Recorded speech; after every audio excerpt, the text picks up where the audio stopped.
খেলোয়াড় থেকে কোচ, মাঝে বয়স গড়ালেও আচরণে খুব বেশি পরিবর্তন আসেনি গৌতম গম্ভীরের। ২২ গজে সতীর্থ কিংবা প্রতিপক্ষের সঙ্গে বিবাদ ছিল নিত্যদিনের ঘটনা। এবার কোচের ভূমিকায়ও সেই পুরনো বিতর্ক সঙ্গী ভারতীয় কোচের। নতুন ব্লেন্ডে আরো রিচ অ্যারোমায় সেলন ফ্যামিলি ব্লেন্ড টে।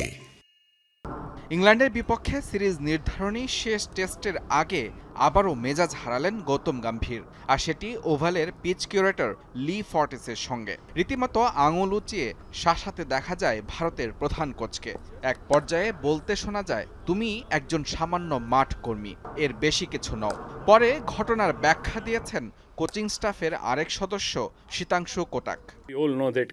আমরা যখন পিচ দেখছিলাম তখন ফর্টিস একজন মাঠকর্মীকে পাঠান। তিনি আমাদের ২.৫ মিটার দূর থেকে পিচ দেখতে বলেন। আমার ক্রিকেট জীবনে এমন কখনো দেখিনি। ওর বক্তব্য আমাদের অদ্ভুত লেগেছে।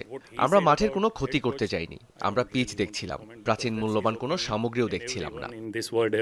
তবে ঘটনার ভিডিও ফুটেজ দিচ্ছে ভিন্ন বার্তা। ফর্টিসের উদ্দেশ্যে যখন গালিগালাজ করছিলেন গম্ভীর, তখন পাশেই ছিলেন ব্যাটিং কোচ শীতাংশু। পরিস্থিতি সামাল দিতে গম্ভীরকে সরিয়ে দেওয়ার চেষ্টাও করেন তিনি। তখনও দূর থেকে চিৎকার করতে দেখা যায় গম্ভীরকে। এত কিছুর পরেও তার পক্ষেই সাফাই গাইলেন শীতাংশু। মাঠে আইস বক্স রাখার সময় ফর্টিস প্রথমে চিৎকার করে আমাদের সাপোর্ট স্টাফদের সঙ্গে কথা বলেন। তার বলার ধরন পছন্দ হয়নি গম্ভীরের। কোচ বিরক্ত হন, তিনি আপত্তি জানান। তা থেকেই প্রথম উত্তেজনা তৈরি হয়। ওভালের পিচ প্রস্তুতকারকের সঙ্গে কথা বলা কঠিন, এটা সকলেই জানে। গম্ভীরের বিতর্কিত আচরণের বিষয়টি অবশ্য এড়িয়ে যাওয়ার চেষ্টা লি ফর্টিসের। গম্ভীরের আচরণে খুশি হওয়া বা না হওয়া আমার কাজ নয়। এই প্রথম ওর সঙ্গে সামনাসামনি দেখা হলো। সকলেই দেখেছেন উনি কেমন আচরণ করলেন। আমি ঠিক আছি, আমাদের লুকানোর কিছু নেই। আমি অভদ্রতা করতে চাইনি। এদিকে ওভাল টেস্টে একাদশ নিয়েও বিপাকে ভারত কোচ। দলের প্রধান পেসার জসপ্রীত বুমরাহকে পাওয়া যাবে না এই ম্যাচে।